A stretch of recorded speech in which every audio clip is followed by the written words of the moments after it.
네, 어벤져 전략회 12월 16일 월요일 순서 진행하겠습니다. 여러분 오늘 오전에 한동훈 대표 사퇴하는 기자회견 보시면서 많이 마음이 아프셨을 것 같습니다. 또 많은 분들께서 또 국회에 가셔서 한 대표가 가는 길을 좀 배웅을 해 주신 것 같습니다. 참 정치를 하다 보면요, 왔다가 갔다가 뭐 이런 일이 뭐 다반사입니다. 제일 중요한 것은 얼마나 국민들이 다시 부르는가. 그게 정치인의 좀 제가 볼 때는 뭐 기본적인 속성인 것 같아요. 네. 정치인은 국민의 지지가 없으면 뭐 그날로 사실은 뭐 이제 직을 잃는 거거든요.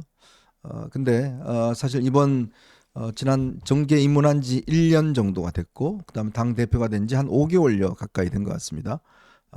짧은 지금 정치 인생에 참 우여곡절을 많이 겪는 것 같습니다. 또 이게 한편으로 보면 또 많이 배우는 것 같기도 해요. 그렇죠. 사실 우리가 윤 대통령을 보면서 여러 가지 우려를 지금 상황이 우려했던 게 너무 빨리 이 고속 성장을 해서 사실은 뭐 어려움이 없었지 않습니까? 바로 검찰총장 그만두고 당의 후보가 됐고 대통령이 됐고, 그러니까 오늘 뭐 일부 칼럼들에서 많이 지적을 했습니다마는 나는 뭐 다 돼. 실패가 없어.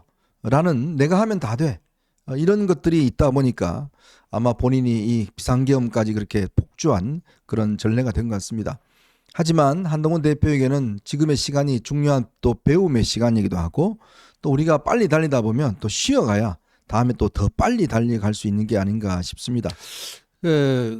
그러니까 한동훈 대표가 작년 이맘때쯤 이제 법무부 장관을 그만두고 국민의힘의 총선을 앞둔 국민의힘의 비상대책위원장으로 들어오지 않았습니까?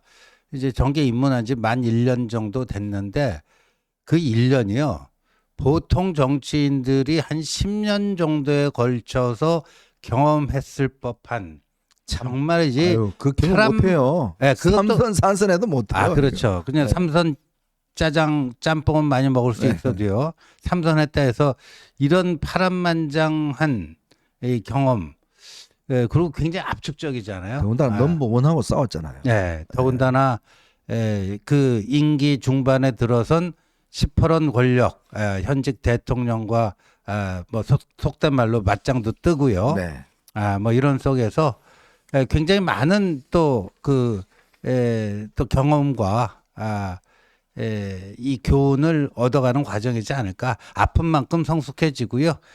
이게 또 뭐라 할까요? 외부의 공격을 당한 만큼 또 단단해지고 그럴 거라고 믿습니다. 제가 조금 이따 뭐 자세하게 이야기하겠지만 정치인에게 가장 치명적인 것은 잊혀지는 겁니다. 네. 잊혀지는 게 정치인에게 가장 나쁜 것이고요. 항상 기억에 있어야 되고 그 기억에 남아야 이 어떤 미련이 많이 남아 있고 또 그럴 때 필요할 때 언젠가는 또 국민들이 다시 너밖에 없다라는 콜백이 선언이 될 겁니다. 그때 연습을 열심히 해놓고 언제든지 뛸 수 있도록, 왜 불펜 투수들이 보면 항상 몸을 갖추고 연습을 하고 계속 대기하다 감독이 자 너 올라와 그러면 이제 마지막 어떤 결전의 승부를 하지 않습니까? 저는 지금의 한동훈 대표의 상황도 비슷하다고 생각이 듭니다. 그동안 내가 못했던 점들, 좀 내가 간과했던 점들, 특히 이번에 보면 본인의 그 소위 측근이라고 하는 사람들이 그렇게 돌아서는 그런 모습들을 보면서 아마 정치의 비정함도 많이 느꼈을 네. 거예요. 그렇죠. 그렇지만 또 그분들을 그렇게 제가 볼 때는 썩 비난하는 것도 좀 옳지 않다 봅니다. 그렇죠. 나중에 결국은 네. 한 길로 다 모여들을 거니까 아마 사정이 있을 그럼요. 겁니다. 네. 뭔가 참 그 말 못하는 말 못할 그런 사연. 어려움이 분명히 있을 겁니다. 정치인 행동은요 그냥 이루어지는 게 아닙니다. 꼭 말 못하는 뭔가 있습니다. 그리고 지금도 여전히 권력이라는 게 시퍼렇게 살아있기 때문에 그 권력에 작동하는 거 그거 무시할 수 없습니다. 그거 뭐 저희들도 많이 느끼고 있습니다. 권력이라는 게 여전히 하고 그래서 한동훈 대표가 즉각적인 대통령의 직무정지를 계속적으로 요청한 게 참 차마 여러분들에게 말씀드릴 수 없는 여러 가지의 어떤 작동들이 있기 때문에 그런 말씀을 드린 거라고 생각이 듭니다.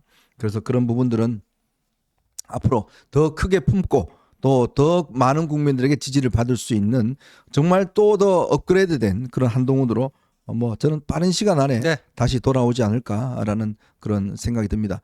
그렇지만 더 열심히 준비해야 되고 또 국민들에게 잊혀지지 않도록 더 열심히 해야 될 것 같습니다. 자, 뉴스 하나 좀 전해드리겠습니다. 지금 조금 전 헌법재판소가요. 이번 윤석열 대통령 탄핵 소추안에 대한 절차에 대해서 오늘 아침에 재판관 회의 결과를 발표했습니다. 일단 6인 체제로 탄핵 심판 심리가 가능하고 결론도 내릴 수가 있다. 이렇게 일단 정했습니다. 이게 이제 지난번 이진숙 방통위원장 때 그때 이제 가처분으로 내린 결론이거든요. 그 똑같은 원리로 해서 하고 선입 먼저 심판이 아니라 모든 사건보다 이걸 우선적으로 심판하겠다. 그리고 일단 주심 대법 헌법재판관은 정했지만 비공개로 하겠다. 이렇게 이야기를 했고요. 아마 이게 공개를 뭐 하게 공개하면 뭐 어마어마한 가족들 뭐 주변인들 엄청난 그 압력을 받을 테니까 네. 그 신변 보호 차원에서 그런 것 같습니다. 그리고 수명 재판관 이게 뭐냐면 일단 이 심리의 내용들을 좀 정리하는 그런 재판관을 수명 재판관이라고 하는데요. 이미선, 정영식 두 사람이 일단 지정이 됐습니다. 지정이 됐고 첫 심리가 12월 27일 오후 2시 1차 변론 기일로 지정을 했습니다. 12월 27일 오후 2시 참 연말에 이게 참 이 탄핵 심판이 시작된다는 게 참 기가 막히는군요. 네, 크리스마스가 그렇습니다. 끝나자마자 12월 27일 오후 2시에 헌법재판소의 첫 번째 변론 준비 기일이 시작이 됩니다. 자, 그리고 지금 윤석열 대통령에 대한 신병 확보를 놓고 검찰과 그다음에 그 공동수사본부인가요? 공수본이 지금 뭐 아주 경쟁하듯이 하고 있습니다. 조금 전 공수처와 경찰 그리고 지금 군 검찰로 이루어진 공동수사본부가 윤석열 대통령에 대한 소환장 18일 날 출두해라. 공수처로 출두해라 소환장을 전달하려고 했습니다마는 다 실패했습니다. 일단 대통령실은 대통령이 탄핵 소추가 되면 직무를 서포트할 수가 없어요. 네. 그래서 그것 때문에 관저는 또 관저대로 또 거부를 했습니다. 그래서 특송 우편으로 지금 송달을 했다고 합니다. 그리고 검찰은 검찰대로 2차 소환 통보를 했습니다. 재차 소환 통보를 했고 그러니까 윤 대통령이 뭐 어디로 갈지 모르겠지만 저는 응하지 않을 걸로 봅니다. 근데 12월 10일 담화에서 원래 11월 7일 본인의 대국민 담화를 통해서 임기를 포함한 전국 안정화 방안을 당에 일임하겠다 네. 했는데 그래서 당에서 조기 퇴진 로드맵을 만들어서 제시를 했는데 그것을 거부하고 네. 수사든 탄핵이든 당당하게 임하겠다 그랬잖아요. 뻥이었죠. 저게 당당한 네. 겁니까? 뻥입니다. 뻥. 예. 네. 그 당당하게 임하겠다는 그 일국의 대통령으로서 그렇게까지 전 국민 앞에서 공언을 하셨는데 이거는 정말 진정한 보수라면요. 이렇게 못합니다. 저는 더 이상 윤 대통령의 말을 이제는 믿지 않기로 했습니다. 본인이 직접 국민한테 이야기한 이야기도 수시로 바꾸기 때문에 이제는 더 이상 신뢰가 없어진 뭐 그런 상황 같습니다. 그래서 이제 아마 경쟁적으로 할 텐데 모르겠습니다. 앞으로 이제 체포영장을 발부하면 그때는 또 모르겠습니다만은 아마 자진해서 검찰에 나가지는 않지 않을까. 제가 조금 이따 이야기하겠지만 지금 변호인 선임도 녹록지 않은 것 같습니다. 그렇게 하겠다는 사람들이 거의 없어 보입니다. 그것도 저희가 조금 이따 좀 자세하게 여러분들한테 이야기를 해드리도록 하겠습니다. 자, 우선 오늘 여러분들과 함께요. 일단 한동훈 대표 오늘 146일 만에 사퇴를 했습니다. 그러면서 오늘 아주 짧고 간명한 메시지를 이야기를 했습니다. 상당히 인상적이었는데요.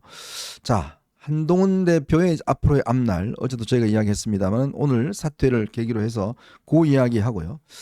국민의힘에서요. 제가 좀 이따 이름을 밝히겠습니다만은 이 친윤의 일부에서 의원들 단톡방에 이번에 찬성한 사람들 우리가 저 부역자들 축출하자. 네. 이런 지금 이 이야기가 나오고 있다고 합니다. 참, 축출하면 뭘 어떻게 하겠다고 그래요? 쫓아내자. 그도 유형아 변호사 의원이죠. 네. 뭐 이 찬성한 사람들 쥐새끼라고 이야기를 합니다. 네. 참 정말 기가 막힙니다. 자, 과연 국민의힘은 어떤 정당으로 남을지, 과연 비대위원장은 선정할 수나 있을지 이 문제 함께 이야기를 하고요.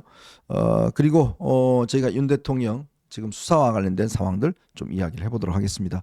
자, 여러분 보시면서요 구독과 좋아요 알림 꼭 부탁드리고 많은 응원 부탁드리도록 하겠습니다.